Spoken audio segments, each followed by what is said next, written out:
दो दोस्तों की कहानी। रोहन और अमन दो ऐसे दोस्त थे जो बचपन से ही एक दूसरे के साथ थे। वे दोनों एक ही गांव में रहते थे और एक ही स्कूल में पढ़ते थे।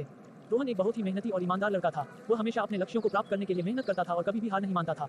अमन भी एक बहुत ही अच्छा लड़का था, लेकिन वह थोड़ा आलसी था। वो हमेशा अपने कामों को टालता रहता था और कभी कभी अपने लक्ष्यों को प्राप्त करने में असफल हो जाता था। दोनों दोस्त एक दूसरे के साथ बहुत ही अच्छे संबंध रखते थे। वे एक दूसरे के साथ खेलते थे, एक दूसरे के साथ पढ़ते थे और एक दूसरे के साथ अपने जीवन के अनुभवों को साझा करते थे। एक दिन रोहन और अमन ने अपने जीवन के लक्ष्यों के बारे में बात करने का फैसला किया। रोहन ने बताया कि वह एक दिन एक बड़ा व्यवसायी बनना चाहता है और अमन ने बताया कि वह एक दिन एक बड़ा कलाकार बनना चाहता है। दोनों दोस्तों ने एक दूसरे के लक्ष्यों को प्राप्त करने में मदद करने का फैसला किया। रोहन ने अमन को अपने कला कौशल को विकसित करने में मदद करने के लिए एक आर्ट क्लास में दाखिला लेने के लिए प्रोत्साहित किया।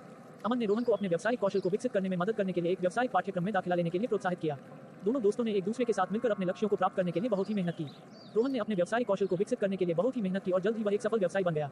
अमन ने अपने कला कौशल को विकसित करने के लिए बहुत ही मेहनत की और जल्द ही वह एक सफल कलाकार बन गया। दोनों दोस्तों ने एक दूसरे के साथ मिलकर अपने लक्ष्यों को प्राप्त करने में सफलता प्राप्त की। वे एक दूसरे के साथ बहुत ही खुश थे और उन्होंने एक दूसरे को धन्यवाद दिया। इस कहानी से हमें ये सीखने को मिलता है कि अगर हम एक दूसरे के साथ मिलकर काम करें और एक दूसरे की मदद करें तो हम अपने लक्ष्यों को प्राप्त करने में सफलता प्राप्त कर सकते हैं। दो दोस्तों की कहानी। रोहन और अमन दो ऐसे दोस्त थे जो बचपन से ही एक दूसरे के साथ थे। वे दोनों एक ही गांव में रहते थे और एक ही स्कूल में पढ़ते थे।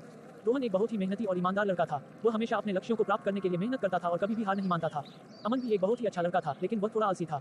वह हमेशा अपने कामों को टालता रहता था और कभी कभी अपने लक्ष्यों को प्राप्त करने में असफल हो जाता था। दोनों दोस्त एक दूसरे के साथ बहुत ही अच्छे संबंध रखते थे। वे एक दूसरे के साथ खेलते थे, एक दूसरे के साथ पढ़ते थे और एक दूसरे के साथ अपने जीवन के अनुभवों को साझा करते थे।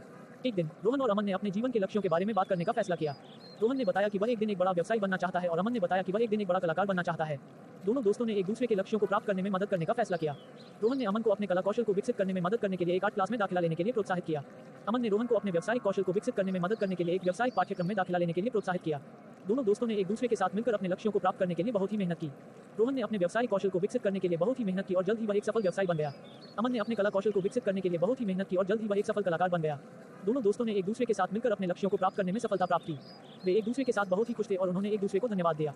इस कहानी से हमें ये सीखने को मिलता है कि अगर हम एक दूसरे के साथ मिलकर काम करें और एक दूसरे की मदद करें तो हम अपने लक्ष्यों को प्राप्त करने में सफलता प्राप्त कर सकते हैं।